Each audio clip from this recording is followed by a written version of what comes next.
Jadi kita memulai dari mana ya? Mungkin dari pertama kali saya belajar spiritual ya. Nah, saya tanya-tanya sama dia, lu kenal dukun nggak gitu? Waduh, kenal Iya, dukun gua udah itu pertama kali itu mas saya tuh udah mentok karena saya demen banget sama tuh cewek. Udah sementok udahlah gue pelet aja kali ya Cinta gitu. ditolak dukun bertindak. Iya. Akhirnya dipertemukan sama ada namanya Korin, namanya Buyut Gofar. Buyut Gofar Al-Bogori. Gitu. Akhirnya saya pulang ke rumah, saya nyalain laptop, waktu mau tidur tuh, masih sekolah kan, besok kan sekolah. Saya nyalain laptop, setel lagu kenceng-kenceng, lampu nyalain, tidur tuh saya tuh. Saking takutnya dia datang. Saking takutnya dia datang tuh, saya tidur. Pas tidur itu ada suara harimau, Mbak. Oke. Jam mungkin sekitar jam setengah satu atau jam 1 malam lah, sekitar itu ada suara harimau mengaum dan itu suara laptop itu sampai kalah, sampai saya tidur tuh kebangun kok.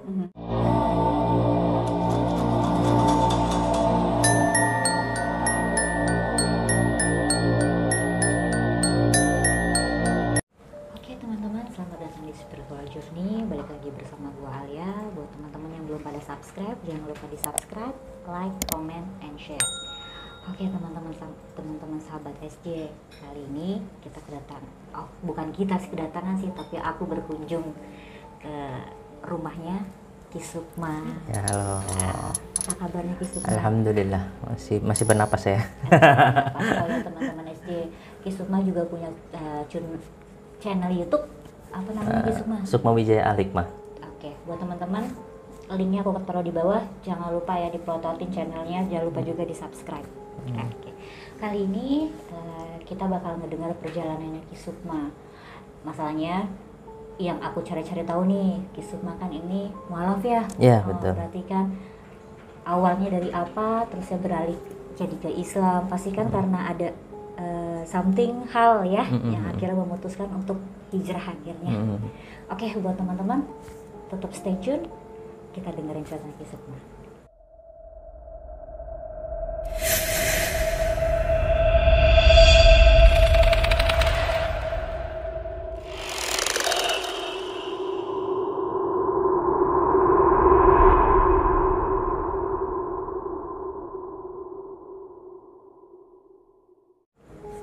Oke, langsung aja nih. Langsung. Jadi kita memulai dari mana ya? Mungkin dari pertama kali saya belajar spiritual ya. Boleh. Jadi dulu waktu SMA, zaman-zaman saya masih SMA kelas 2 mau naik kelas 3. Itu saya tuh lagi suka sama cewek. Iya, biasalah cowok anak muda biasalah suka sama cewek. Iya. Kalau saya suka sama cowok bahaya. Bahaya sih, benar-benar. Iya, suka sama cewek. Akhirnya waktu itu saya punya karakter yang sifatnya agak temperamen, Mbak. Oke. Temperamen saya tinggi dan memang dulu kata-kata saya ini tidak tertata lah, maksudnya suka ngomong kasar gitu-gitu kan. Akhirnya pada waktu itu ceritanya cewek itu hanya karena dia itu lagi tidur siang. Dia nggak balas chat, nggak balas SMS-nya lama tuh. Saya kesel dan saya marahin dia. Dan itu kondisinya saya belum pacaran sama dia tuh ya. Baru PDKT. Baru PDKT, udah berani sama marahin gitu. Terus kan cewek ilfil ya. Akhirnya dia baru bangun, balas SMS saya, dia baru tidur. Wah, saya apa ya? Nyesel banget lah gitu, nyesel banget dan dia akhirnya menghindar gitu gara-gara saya pernah kata-katain dia, saya marah gitu. Nah, setelah itu stres tuh saya tuh. Akhirnya saya bertanya sama teman saya tuh. Saya dulu punya satu teman dekat gitu. Dia Chinese juga, cuman muslim. Bapaknya udah muslim. Jadi dia dari SD itu sudah muslim gitu. Nah, saya tanya-tanya sama dia, lu kenal dukun nggak gitu? Waduh, kenal Iya, dukun udah itu pertama kali itu mas saya tuh udah mentok karena saya demen banget sama tuh cewek. Udah sementok udahlah gue pelet aja kali ya Cinta gitu. ditolak dukun bertindak. Iya, dulu itu tahun berapa? 2006 atau 2007 sekitar itulah. Dah saya tanya sama teman saya itu, ada katanya, mau nggak gue kenalin? Ya kenalin kan. Udah dikenalin tuh, datanglah ke tempat dukun itu pertama kali. Tanya ya dukunnya nanya kan ada apa segala macam. Saya jelasin tuh, saya mau melet cewek ini, biayanya berapa gitu-gitu. Saya ingat banget pertama kali itu dia minta 1.500.000 untuk melet. 2000 ya, 2007 sekitar 2007. Ya 2006 tuh saya kelas 1. Ya benar 2007-an, 2007. 1,5 untuk anak SMA 1.500.000 tuh gede loh, Mbak. Banget. Gede. Dan waktu itu saya itu di uang jajan saya itu baru 1 juta, ya 1 juta sebulan dikasih orang tua saya kan. Ya saya ngumpulin tuh ngumpulin duit, akhirnya bulan depan saya ke sono lagi. Oke, niat banget ya. Niat banget deh, pokoknya udah kepikiran tuh tiap hari tuh, namanya kasmaran ya, namanya bucin. Deh, ke sono lagi kan. Saya inget banget tuh orangnya, saya nggak sebut nama lah ya. Ternyata rumahnya deket-deket sama rumah saya. Gitu. Chinese juga apa gimana? Enggak, orang biasa, orang kayaknya orang-orang Jawa lah. Orang hitam, ceking, rambutnya keriting. Gitu. Terus saya ke sana, ternyata banyak yang ke sana, Mbak. Temen, maksudnya angkatan yang di atas saya tuh, yang senior saya, yang setahun di atas saya, yang angkatan kakak saya sama kakak saya beda 2 tahun. Ternyata saya lihat temennya kakak saya di sono, dengan orang ngapain, gue bilang ke dukun nih kan. Ternyata pelet-pelet juga, gue bilang sama aja ya kan. Iya, pantesan mukanya ganteng, pantesan dia dulu primadona sekolah gitu. Yang saya kenal itu dulu itu penyanyi. Jadi kalau suka pensi, dia tuh suka nyanyi di sekolah gitu. Dan cewek itu banyak yang suka demen. Ternyata main dukun juga gitu. Nah, dari situ gua kasih lah duitnya sama Pak X lah, saya bilang. Oke, dia kerjain katanya. Saya kasih fotonya, datanya saya kasih kan. Sesuai yang dia minta gitu. Dulu pertama kali dia pasti mintanya minyak japaron, buhur, maghribi gitu-gitulah. Saya kan dulu nggak ngerti awal-awal apaan itu. Terus dia bilang, ya udah minta bahannya aja. Dia bilang nanti saya kerjain katanya. Terus saya nggak ngerti bahannya. Dah minta dia aja yang urus gitu kan. Itu saya ditipu. Minta bahan aja saya ditipu loh. Ditipu itu dia cuman kalau nggak salah minyak japaron, minyak kembang 7 rupa sama apa bahan-bahan kayak ya minyak japaron, kembang 7 rupa, terus sama buhur. Itu dia minta hampir 700.000. Padahal sekarang saya sudah begini, saya tahu harganya berapa. Udah ketahuan ya? Ketahuan, itu nggak nyampe 200.000, Mbak. Walaupun kurang ajar juga tuh. Iya kan, kurang ajar tuh. Ya cuman dia mungkin cuan lah ya, mau ngambil cuan juga dari situ, ya sudah lah gitu ya. Ya kita nggak ngerti kan, belinya di mana nggak tahu kan. Udah terima beres tuh. Udah terima beres tuh, saya kasih lah, tambah lagi 700.000. Dan dia kerjain. Terus selang seminggu 2 minggu nggak ada hasil. Saya bingung kok nggak ada hasil gitu kan. Saya kesana lagi, udah saya ngomong kasarnya gampangnya saya jilat lah. Maksudnya saya baik-baikin, tiap kali kesana saya bawain makanan, saya traktir makan, pokoknya saya servis habis lah gitu. Biar dipercepat ya. Biar dia tuh ngerjain fokus kerjaan hajat saya gitu kan. Terus saya sering curhat sama dia gitu, dia iya aja gitu kan. Nah, sampai di waktu mungkin sekitar selang 3-4 minggu lah. Selang 3-4 minggu, pokoknya setiap minggu tuh saya ingat banget dia minta tambah lagi uang bahan tapi nggak 700.000, saya ingat sekitar 400-500.000. Dia setiap minggu tuh minta uang bahan, katanya buat beli kembang lah, buhurnya habis lah gitu ya. Logis sih, maksudnya masuk akal, mungkin lah emang lo kerja dan buhurnya habis gitu. Udah saya tambah. Sampai kalau nggak salah minggu ketiga, hampir minggu keempat, pokoknya selang hampir sebulan. Kan kadang-kadang kan gue tuh suka lewat rumah cewek itu kan, ya curi-curi pandang lah, gitu kan, kadang-kadang keluar kan gitu kan. Nah, pas aneh lewat rumah dia, ternyata bapak itu masuk ke rumah itu.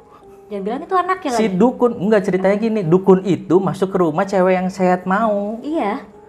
Dan ternyata keluarganya cewek itu pegangan dukun ini. Waduh, pantesan mental ya. Pantesan nggak dikerjain sama dia, iya aja, duit saya diambil kan. Wah, di situ, wah ini berarti keluarga dia ini pegangan dukunnya itu ini orang ini gitu. Jadi memang kalau di daerah saya dulu, namanya juga kota kecil, itu pengusaha-pengusaha kalau main dukun itu udah biasa.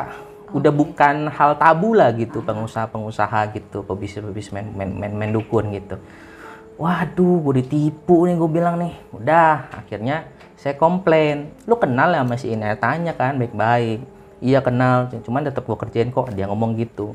Tapi gue gak ada hasil. Nah, pada waktu itu akhirnya saya dikenalin lah sama sekarang yang jadi guru saya.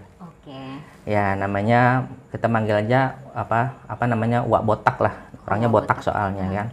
Walid, kita manggil Walid Botak lah gitu. Walid itu orang tua maksudnya, orang tua, bapak botak gitu. Nah, pertama kali lah itu saya dikenalin sama dia. Cuman kalau yang Walid Botak ini, dia tuh semua cara syariatnya Islam banget deh. Islami banget. Kalau yang bapaknya sebelumnya itu kejawen banget. Pokoknya cara-caranya Jawa banget. Dia sholat juga enggak gitu. Maksudnya aliran kiri banget lah gitu. Yang satu ini, yang botak ini Islam banget gitu. Udah akhirnya saya dipertemukan sama dia, minta tolong dia yang kerjain. Nah, minta tolong si botak ini kerjain, Walid Botak ini kerjain, dikerjain lah, maksudnya mungkin sekitar seminggu 2 minggu, nggak ada hasil juga. Akhirnya dipertemukan sama ada namanya Korin, namanya Buyut Gofar. Buyut Gofar Al-Bogori. Buyut Gofar Agobori. Al-Bogori, maksudnya Buyut Gofar itu dari Bogor. Nah, jadi kalau misalnya teman-teman tahu kan suka nyamber-nyamber kerasukan gitu, sesepuh-sesepuh leluhur, nah itu namanya Buyut Gopar itu. Saya ngobrol lah sama Buyut Gopar itu, orang dia bukan bahasa Sunda kan, saya kan nggak ngerti kan, akhirnya ditranslatein, akhirnya saya tuh ingat, saya tuh pernah diceritain sama orang tua saya dulu itu kita ini punya keturunannya itu dari kerajaan Bengkulu, pecahannya Sriwijaya. Jadi kita ini punya paman dulu seperti paman buyut, berarti kita manggilnya kalau di Bengkulu itu manggilnya poyang. Paman poyang itu namanya Poyang Bujanggerai namanya. Paman Bujanggerai namanya. Bujanggerai. Nah, Bujanggerai ini dulu itu dia ini dari turunan-turunan kita itu yang paling sakti ngomong kasarnya. Jadi dulu ini dalam kerajaan itu dia tuh suka yang jadi jenderalnya ya, dia mimpin perang, dia yang suka ngobatin orang, dan dia ini suka adu silat. Dulu tuh masa mudanya suka adu silat, jadi berilmu lah. Makanya Bujanggerai, jadi dalam arti itu bujang itu dia tuh nggak nikah, saking demennya ngilmu, hobinya ngilmu tuh dia sampai nggak nikah. Gitu. Nah, cuman terkenalin dari keturunan kita itu kan. Saya tanya Buyut Gopar, tahu Bujanggerai nggak? Saya bilang tahu, katanya. Mau dipanggilin, panggilin datang tuh, ngomongnya bahasa Sumatera, bahasa Bengkulu, dan galak. Galak pertama kali. Dia tanya, saya siapa, katanya. Saya bilang, saya ini dari keturunannya mama saya keturunan si ini gitu kan. Saya cuma tahu sampai nenek doang kan. Oke. Habis itu di pala saya diginiin sama Bujanggerai itu, dicek agak lama tuh, mungkin sekitar 2 menitan. Oh iya, kamu itu berarti keturunannya dari adik saya, katanya. Berarti saya manggil adiknya dia tuh cepet jadi raja. Berarti saya manggilnya Poyang Paman, berarti buyut paman, berarti bukan, jadi nyerong gitu turunannya, bukan dari turunan garis lurusnya. Oh iya, yaudah, ditanya mau ada perlu apa. Saya bilang saya pengen cewek ini gitu. Masih ya cewek itu? Masih, saya udah berbulan-bulan tuh ngejarnya nggak dapet tuh, sampai ke dukun lagi, dapet kan, penasaran kan. Dah, dia lihat, saya kasih tahu cewek ini, dia terawang dulu mungkin apa gimana kan. Ya udah, nanti saya kerjain, katanya sekitar seminggu kamu temuin dia lagi, sekarang jangan temuin lagi. Ya udah saya turutin dah apa dia tuh kan, dia ngomong gitu kan. Nah, hari ketiga saya ingat banget tuh, hari ketiga, oh ya dia sempat pesan katanya, nanti kalau misalnya datang kamu jangan lari ya, katanya. Dia ngomong gitu, nanti saya datang kamu jangan lari, kan udah diingetin gitu kan. Saya takut kan. Waduh, saya bilang. Nah, dulu tuh saya penakut banget, Mbak, penakut banget dulu, sampai lewat kuburan aja tuh saya nggak berani dulu gitu. Akhirnya saya pulang ke rumah, saya nyalain laptop, waktu mau tidur tuh, masih sekolah kan, besok kan sekolah. Saya nyalain laptop, setel lagu kenceng-kenceng, lampu nyalain, tidur tuh saya tuh. Saking takutnya dia datang ya? Saking takutnya dia datang tuh, saya tidur. Pas tidur itu ada suara harimau, Mbak. Jam mungkin sekitar jam 12:30 atau jam 1 malam lah, sekitar itu. Ada suara harimau mengaum, dan itu suara laptop itu sampai kalah. Sampai saya tidur tuh kebangun kok. Nah, sebelum saya kebangun itu, kan kebangun suara-suara gitu kan, kayak harimaunya bukan harimau geraman kayak di YouTube ya, tapi kayak harimau yang di Taman Safari itu loh. Ya kayak gitu suaranya, kayak macan begitu. Gitu kan, saya sempat melek, terus saya merem lagi, kondisi merinding parah tuh. Merinding parah, gak lama badan saya kayak naik. Melayang, badan saya tuh melayang. Melayang kan. Kan kita berasa kalau melayang kan punggung kita tuh ada jeda gitu sama kasur gitu. Melayang, terus saya melek, jatuh, bek gitu badan saya. Dan itu tuh sama kaki-kaki full, badan full. Berarti benar-benar diangkat gini dong bener-bener full, dari ujung kaki sampai ujung pala tuh naik. Bukan kalau misalnya di eksorsisme kan, misalkan dia ini doang kan, kakinya masih napak atau palanya masih napak. Ini enggak, dari kaki sampai pala tuh naik, bener-bener naik, kayak melayang. Terus saya melek, jatuh. Wah, habis itu kebelet pipis saya. Namanya ketakutan ya. Saya mau kencing tuh, wah kebelet kencing, saya udah mau kencing di celana tuh. Udah saya lari ke WC bentar, merinding parah tuh, Mbak. Pertama kali itu ngerasain namanya gaib asli, merinding parah. Kencing, pulang lagi tuh saya masih merinding. Terus saya teluk bantal guling, saya pura-pura mau tidur, lama-lama ketiduran. Terus selang seminggu kok nggak ada hasil. Akhirnya saya temuin lagi Walid Botak gitu kan. Saya bilang, kok nggak ada hasil ya? Coba dipanggil lagi Bujanggerainya. Pas masuk Bujanggerai ngomong gini, kok saya datang kok kamu kabur sih, katanya. Gimana sih, katanya, mau disatuin apa enggak, katanya. Hah? oh itu ya mau disatuin maksudnya. Akhirnya dijelasin lah maksudnya kenapa kita melayang itu, sukma saya itu mau disatuin sama dia, makanya ditarik. Oke. Gitu loh, ditarik, sukma saya itu ditarik, makanya jangan kabur. Kalau kamu kabur ya hilang koneksinya. Iya, Oh iya, gitu, saya baru ngerti. Oh namanya juga kita nggak ngerti Iya. ya, nggak tahu kan. Pertama kali kan, ya dia marah. Udah capek-capek kerja katanya, kamu malah kabur ke WC katanya. Yaudah minta tolong kerjain lagi katanya kan. Kata saya, yaudahlah nanti dikerjain lagi katanya. Nah pas yang kedua ketiga kalinya nggak ada yang efek gimana gitu kan. Nggak sampai melayang kayak Nggak pertama. sampai lain gitu, cuman sempet ada yang datang lewat mimpi. Oke. Kayak orang tua pendek, pakai baju hitam, baju silat, orangnya kurus, jenggotan gitu kan, datengin liatin saya doang, terus diajak pergi, terus saya bangun gitu karena udah pagi. Nah habis itu masih belum ada hasil kan, akhirnya saya ketemu lagi kan, duit terus mbak jalan. Iya dong. Atau panggil dia kan bayar lagi kan, saya stres juga kan. Saya bilang kalau enggak kenapa gua nggak wirid sendiri dan gua kerjain sendiri ya, karena mikir gitu, mulai kepikiran gitu. Akhirnya saya bilang lah sama Buyut Gopar, Buyut Pujanggera gitu kan, kalau enggak saya kerjain sendiri deh. Saya bilang ijazah ini saya amalannya, ilmunya saya wiridin sendiri, saya bilang saya kerjain sendiri, ajarin saya tata caranya gitu. Jadi saya bisa tahu prosesnya gimana segala macam. Nah akhirnya itu pertama kali lah saya dikasih amalan. Amalannya pertama kali itu ada kata-kata Caparasa Wali Asih nyari jelma manusia gitu-gitu, pokoknya bahasa Sunda gitu kan, dikasih Buyut Gopar, disuruh puasa 7 hari. Nah pas ngamalin wirid, karena saya dulu nggak sholat, jadi kan disuruh wiridnya itu 7 kali setiap selesai sholat fardu. Malamnya itu 113 kalau nggak salah ya, cuma tawasulnya ke dia. Nah semenjak itulah saya kan namanya non muslim ya, Al-Fatihah nggak bisa, 2 kalimat syahadat nggak ngerti, Al-Ikhlas nggak, pokoknya nggak ngerti sama sekali lah. Habis itu Buyut Gopal itu ngasih tahu suruh baca Fatihah ini baca itu gitu kan, nggak ngerti saya. Akhirnya saya tanya sama Walid Mamat itulah pertama kali saya namanya ngafalin Fatihah, pertama kali namanya ngafalin Al-Ikhlas, Al-Falaq, An-Nas, ayat kursi, itu pertama kali. Tapi saya kondisinya masih non muslim ya. Iya.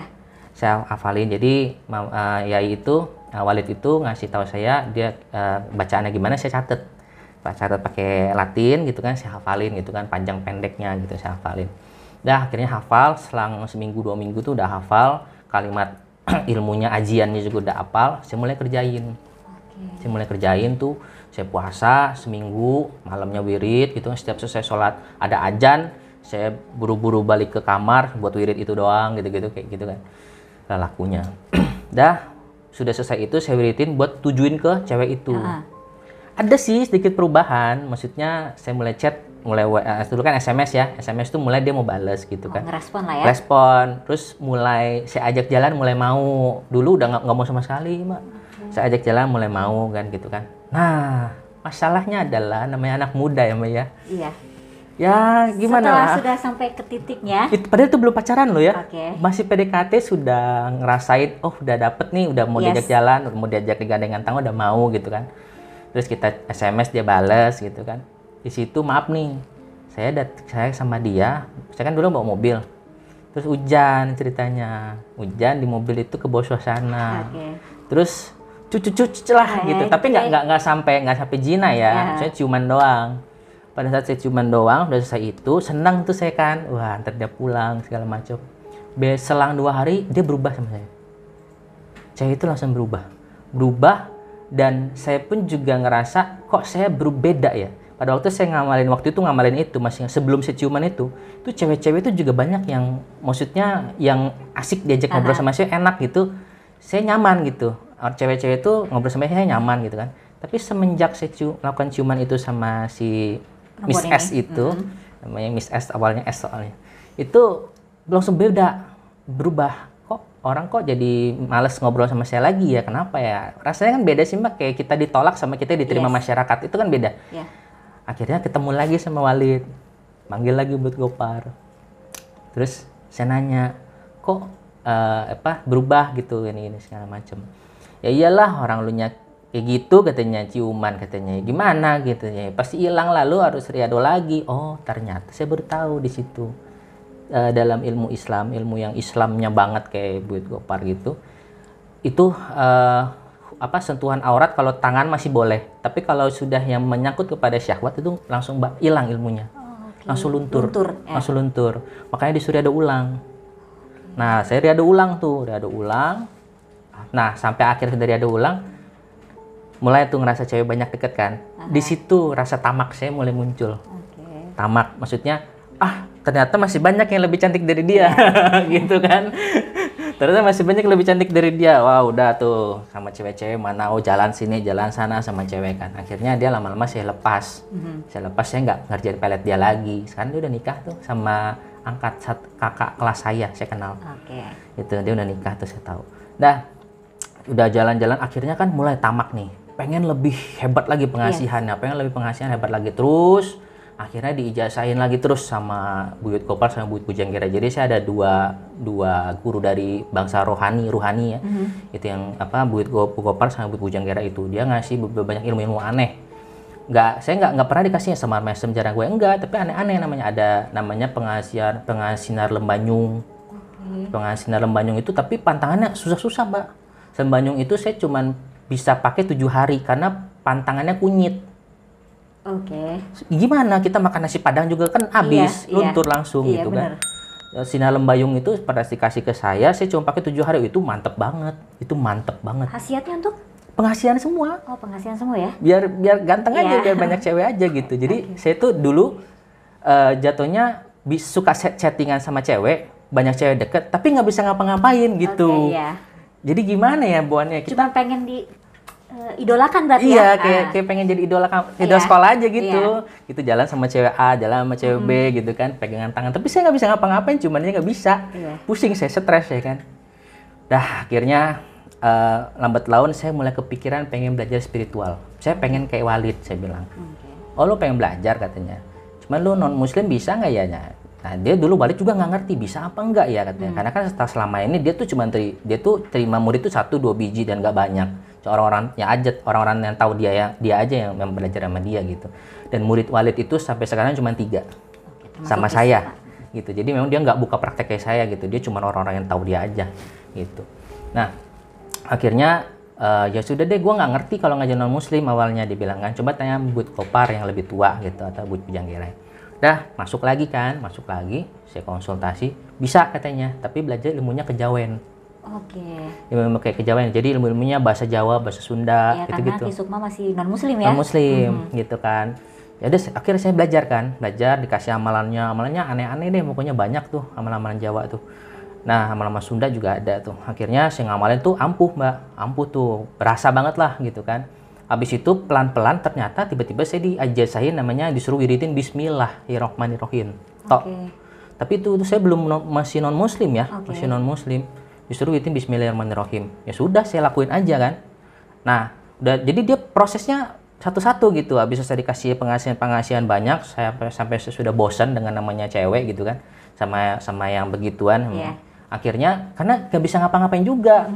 Ngomong kasarnya ya maaf ya, namanya anak muda ya, kalau deket sama cewek nggak zina nggak nampol gitu. Gitu. Tapi nggak enaknya gitu, kita bisa dapetin sama dia, bisa jalan sama dia, tapi nggak bisa kita apa-apain gitu. Kan kayak apa ya? Kayak ada yang kurang ya? Kayak kita lapar, depan kita ada pizza tapi nggak bisa makan gitu. Kesel rasanya. Iya, ada yang kurang gitu. Iya. Akhirnya saya pedalamin spiritual, saya Buyut Kopar, saya Buyut Pujanggira, disuruh wirid Bismillah. Ingat saya dulu itu sehari disuruh wirid 1000. Disuruh wirid 1000 sehari. Habis itu setiap malam tuh ya wiridnya. Habis itu saya juga disuruh puasa Senin Kemis. Selama 1 tahun nggak boleh bolong Senin Kemisnya. Kalau bolong ulang? Oke. Saya turutin tuh. Dulu saya nurut banget lah sama guru. Ya kan, akhirnya saya turutin Senin Kemis itu saya selalu puasa. Oh ya, sama 1 hari lahir. Puasa weton berarti? Jadi bukan wetonnya misalkan, ini bukan asli. Misalnya contoh Rabu Pon misalkan hari lahir saya, contoh doang nih. Tapi saya nggak bakal buka sih. Hari lahir saya apa? Misalnya berarti saya puasanya Senin, Rabu, Kamis gitu. Setiap minggu, setiap minggu gitu. Jadi jadwalnya begitu gitu setiap minggu. Udah tuh setahun tuh goal berhasil kan. Saya akhirnya naik kelas 3 mau masuk kuliah. Itu udah mau masuk kuliah waktu itu. Baru udah lulus SMA, masuk kuliah. Masuk kuliah itu saya jalanin setahun itu. Puasa itu sampai wirid Bismillah terus setiap malam 1000 kali. Tanpa ada bolong sedikit pun, karena wirid 1000 Bismillah paling cuma setengah jam. Iya, apalagi kalau udah terbiasa. Habis itu tidur udah gitu, jadi nggak berjam-jam, nggak makan waktu berjam-jam. Dan akhirnya saya waktu itu dapat mimpi dapat mimpinya ada orang itu yang mau bunuh saya pakai samurai. Tiba-tiba dari sini saya keluarin samurai, set gitu kan. Nah, dia mau bunuh saya juga saya membela diri dong. Ya saya mau bunuh dia terus dia kabur gitu. Akhirnya saya tanyalah sama Buyut Bujanggira sama Buyut Gopar, itu arti mimpinya apa? Akhirnya Buyut Gopar menafsirkan bahwasanya karena itu adalah bismillahnya ente katanya. Samurai itu? Iya, jadi samurai bismillah itu sudah setajam itu sekarang yang sudah lu wiritin itu. Jadi namanya ilmu itu bukan berarti lu sekali diijazahin, lu sediadoh, terus langsung jadi, enggak. Jadi lu harus latihan terus, lu wiritin terus, istiqomah terus, nanti dia lambat laun akan tajam sendiri ilmu itu. Dari situ saya dapat pemahaman, oh ternyata ilmu itu seperti itu. Gitu. Bukan berarti ilmu base kita turunin ilmu langsung jadi, enggak kayak gitu. Langsung jago gitu iya, ya. Iya, enggak kayak gitu ternyata. Oh, saya baru paham. Nah, semenjak itulah saya mulai banyak pengalaman-pengalaman gaib yang nyata. Nah, waktu itu saya belum bisa ngeliat jin, Mbak. Masih belum bisa, mata batin saya belum kebuka. Saya tuh terlalu minta terus sama Bujanggira sama Buyut Gopar kan, tolong dong bukan mata batin saya. Nanti bilang kamu tuh masih kecil katanya. Kan kalau cowok kan balik menurut mereka tuh 21 tahun dewasanya menurut mereka. Sedangkan waktu itu saya masih 17-18 tahun. Kamu tuh masih kecil, kata nanti kalau kamu lihat begituan nanti gila katanya. Nggak ada yang bagus dunia jin itu, dunia alam gaib itu. Cuma saya kan kekeh namanya anak muda ya. Kekeh anak muda kan. Akhirnya disuruh wirid itu udah lanjutin wirid bismillah terus katanya kan, sampai tetap jalanin puasanya. Nah, sampai satu hari ada sosok waktu saya wirid tuh ya. Waktu saya wirid, itu saya udah di Jakarta tuh karena udah semester 1, masuk kuliah semester 1. Kuliah di Jakarta ya? Kuliah di Jakarta. Ada rumah di Kelapa Gading. Terus saya masih jalanin itu kan, wirid. Nah, jadi dulu itu tugas saya setiap minggu adalah harus puasa Senin Kemis sama hari lahir. Iya. Malam Jumat Kliwon saya harus mandi kembang untuk ilmu mahabahnya. Ilmu pengasihan saya itu nge-maintainnya harus mandi kembang, dan saya setiap dulu itu harus makan kantil. Gitu. Dulu saya tuh makan kantil tuh bulat-bulat, nggak saya kunyah. Ditelan udah bosen lah saya makan kantil. Zaman dulu kuliah, sampai tante saya itu ngeliat, kamu ini aliran apa katanya. Iya, dia takut-takut juga karena kan saya nginep tinggal sama dia kan. Tinggal di rumah dia gitu. Kamu ini aliran apa kok sering mandi kembang tiap bulan, puasa Senin Kamis iya. Terus nggak makan B2 pula gitu kan. Kamu ini apa gitu, aliran apa gitu. Karena kan tante saya Buddha kan. Ya, yang penting tidak, saya bilang sama tante saya, yang penting tidak mengganggu keluarga, tidak mengganggu tempat ini, ya jalan masing-masing. Saya bilang, oh ya udah, kata tante saya. Dah. Jadi saya masih jalan itu, tiba-tiba malam itu ada sosok seperti orang Jawa pakai belangkon. Itu di pojokan waktu saya wirid, kan wirid itu lampu gelap tuh, kamar gelap, wirid. Ada sosok seperti pakai belangkon kayak gini lah pokoknya wujudnya.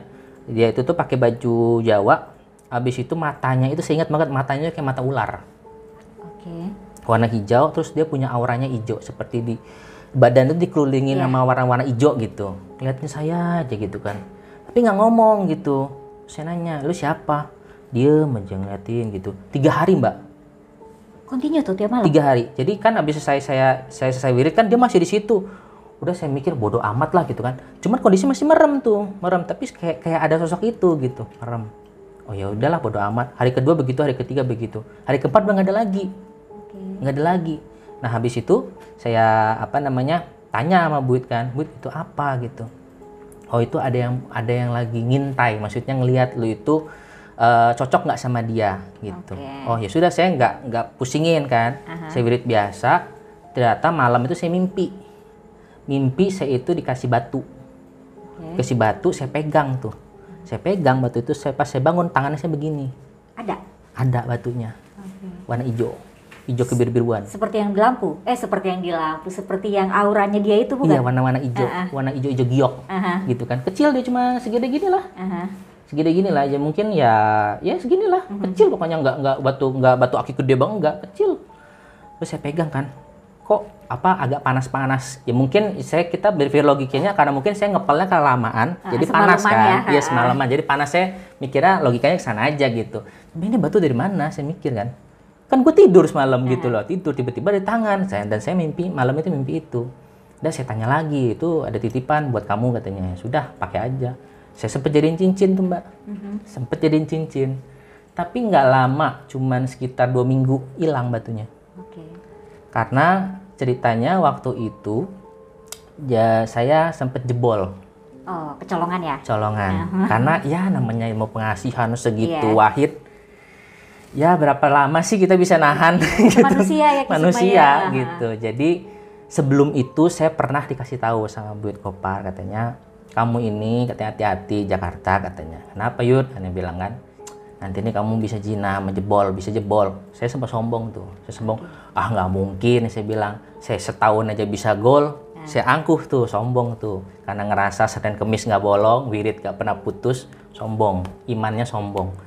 Sombong iman lah intinya gitu kan. Nggak mungkin saya bilang. Saya pasti bisa lewatin setahun aja saya bisa nggak. Maaf kata, masturbasi aja enggak. Nonton porno aja enggak gitu kan.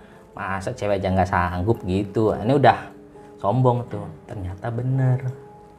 Bener ternyata. Jadi ceritanya waktu itu Buyut Pujanggira balik ke Buyut Pujanggira itu sebelumnya habis Buyut Gopar itu nasihatin saya begitu, Buyut Pujanggira ngomong nanti malam Selasa kamu siapin ada bahan-bahannya. Dia kasih tahu bahan-bahannya, nanti dia datang. Pada saat dia datang itu dia mau nyatu. Jadi mesti kalau ngomong kasar jadi istihodam. Istihodam itu kalau teman-teman nggak tahu seperti jin Aladin tahu. Jadi Pujanggira itu bakal di samping saya terus. Oke. Jadi dia yang kasih tahu saya ada apa-apa, kasih tahu saya segala macam. Nanti dia mewujud. Nah, proses itu saya harus beli bahan-bahannya dulu kan, bahan-bahannya dulu. Nah, pada waktu mau proses ke arah situ, itu saya kenal cewek. DJ pula, Oke. cantik pula. Iya. DJ cantik-cantik memang. Terus badannya bagus pula, aduh putih pula, menggoda sekali gitu. Nah, karena dulu tante saya itu sering bolak-balik Singapura, 2 minggu di Singapura, 2 minggu di Jakarta gitu kan. Rumah kan pernah kosong. Jadi hati-hati ya teman-teman ya. Kalau disuruh tiba-tiba mampir ke apartemen atau mampir ke rumah itu hati-hati ya. Nah, disitulah saya jebolnya. Padahal cuma selang sekitar 2-3 hari lagi, itulah hari Selasa, malam Selasa. Waktunya Waktunya saya untuk ritual untuk manggil Pujanggira itu untuk nyatu sama saya, maksudnya di istihodam, maksudnya mendampingi saya terus gitu. Oh, kalau itu saya nggak jebol Mbak, saya udah lebih hebat kali dari sekarang, udah jago saya, udah lebih hebat Berarti lagi. kan memang perlu step ini dulu. Iya benar-benar. Akhirnya jebol. Saya begitu Pujanggira ngomong, nanti malam Selasa kamu siapin ada bahan-bahannya. Dia kasih tahu bahan-bahannya, nanti dia datang. Pada saat dia datang itu dia mau nyatu. Jadi mesti kalau ngomong kasar jadi istihodam. Akhirnya disitulah saya berpikir, saya ini hidup dari mana dan sekarang ini saya hidup untuk apa? Habis itu gue mau mati, habis itu gue mau kemana? Tiba-tiba akhirnya saya dapat mimpi, Pujanggira itu datang ke mimpi saya. Habis itu dia keluarin keris. Keris, dia itu seperti spiral kerisnya. Itu ngeinin saya di sini. Seperti giniin gitu, di pipi, bagian pipi. Kayak ngukir ya? Ngukir saya, tapi dia bulat gini. Seperti bulat-bulat gini. Akhirnya saya bangun. Semenjak itulah saya mulai bisa lihat seperti mata batin. Jatuhnya seperti, kalau kita ngeliat itu seperti ada film. Ada saya, ada sosok apa. Itu pertama kali.